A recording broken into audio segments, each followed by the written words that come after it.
Chris, just talking about the Toronto Maple Leafs, Mike Babcock said, as far as adding things, the people that know. So read into that what Toronto's going to do.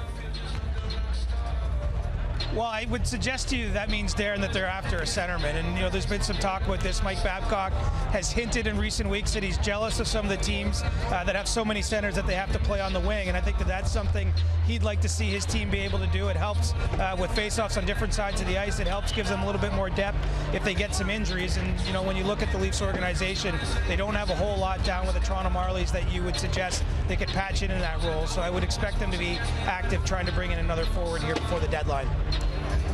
Up front, depth down the middle or on the wings, what are you looking at?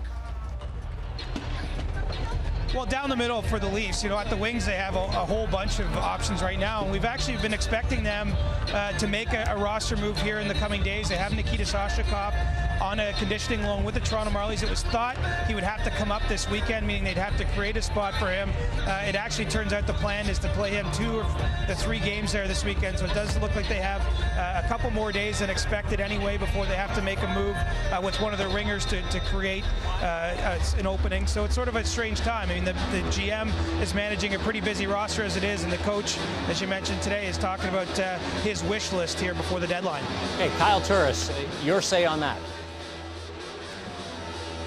Well, I had a chance to talk to Kyle this morning. You can tell he doesn't want to say the wrong thing, but at the same time, his actions spoke a lot louder than the words. And quite clearly, at some point, he has part of his story that he'd like to get out there about the way things went down with the Ottawa Senators. It was his intention fully to sign an extension with them in the summertime. And once that didn't happen, of course, it paved the way for his exit from Ottawa. But you do get the feeling it'll be pretty emotional for him to go back to the Canadian Tire Centre tomorrow. And, right now, he's really working hard not to give his side of the story or give more details around what led to the breakup there. But there's still some raw emotions beneath the surface for Kyle, because it was not his wish to wind up somewhere else, and now he's getting used to a new team, a new city, and hopefully run at a Stanley Cup with the Nashville Predators.